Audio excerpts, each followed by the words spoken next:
한 주 기업 뉴스 리뷰 주간 기업 기상도입니다. 경기는 안 좋고 분배는 나빠지고 불편한 소식이 이어졌던 한 주였습니다.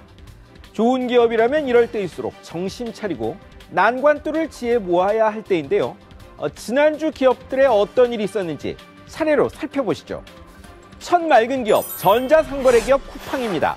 세계 투자업계의 큰손 일본 소프트뱅크로부터 2조 원 넘는 추가 투자를 유치했습니다. 쿠팡, 성장세 놀랍고 물건 사본 사람도 많지만 적자도 엄청나 지속 가능한지 의심도 받죠. 그런데 3년 전 1조 투자했던 손정의 회장의 소프트뱅크가 또 2조 2,500억 원을 투자한답니다. 쿠팡 가치를 10조 원으로 보니 이 정도는 넣을 수 있다는 거겠죠. 문제는 오프라인 강자 롯데, 신세계도 온라인에 조단위 투자 나선 점입니다. 경쟁이 격심해질 텐데 모두 손해보는 치킨 게임은 아니었으면 합니다. 다음은 코롱생명과학입니다. 최근 유한양행에 이어 신약기술 수출 대박 소식을 전했습니다. 이 회사에 인보사란 골관절염 세포 유전자 치료제가 있습니다. 다국적 제약사 먼디파마와 이 약을 인구 25%가 골관절염 앓는 노인대국 일본에 내놓기 위한 기술 수출 계약 맺었습니다. 규모가 6,700억 원입니다. 이 회사 작년 매출 5배가 넘습니다. 원래 일본 회사와 맺었던 계약이 파기됐는데 다른 곳과 손잡고 돈을 1,700억 원 더 받게 된 겁니다. 이런 게 전화위복입니다. 이제 흐린 기업입니다.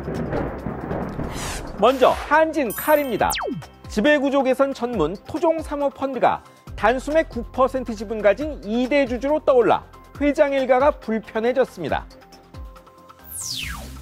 온 가족 갑질 다 드러나 조양호 회장 일가는 내내 곤욕 치렀고 잘못된 지배구조의 상징이 돼버렸죠.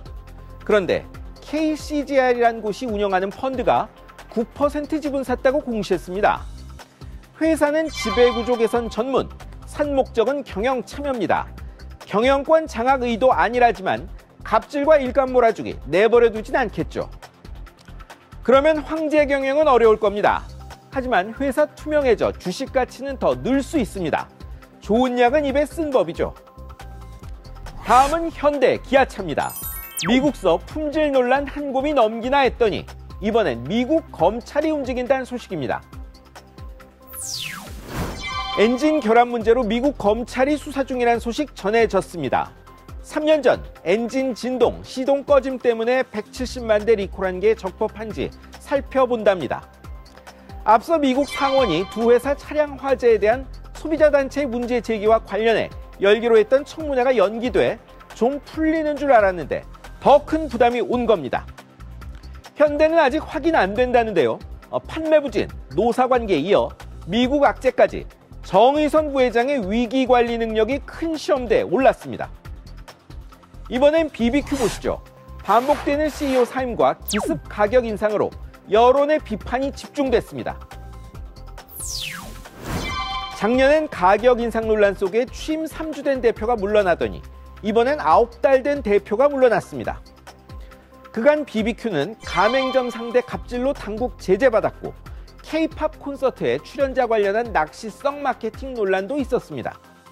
윤 대표 사임 소식 당일엔 다음 날부터 치킨값 올린다는 소식이 나왔습니다. 소비자들은 이제 배달료까지 더하면 2만 원으로 닭 한 마리 사 먹기 어렵게 됐습니다. 가격 인상이 꼭 이득이 될 것으로만 볼 수 없는 이유입니다. 마지막은 스킨푸드, 이츠스킨, 네이처리퍼블릭 등 로드숍 중심 화장품 업계입니다. 실적 악화로 줄줄이 구조조정 중입니다.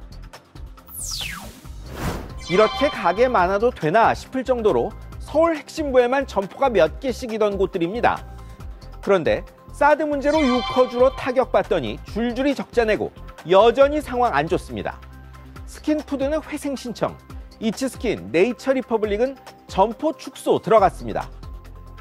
사실 화장품 유통 채널이 온라인과 드럭스토어로 바뀐 것도 부진의 큰 원인입니다. 과거의 성공에 안주했다 패착을 둔 셈입니다. 분배가 자꾸 악화한다고 합니다. 기업에게도 나쁜 뉴스입니다. 다수의 저소득층, 중산층 소득이 늘어야 팔 것도 많고 투자할 만한 사업도 생기니까요. 다음 분배 지표는 꼭 개선됐다는 소식을 기대합니다. 지금까지 주간 기업 기상도였습니다.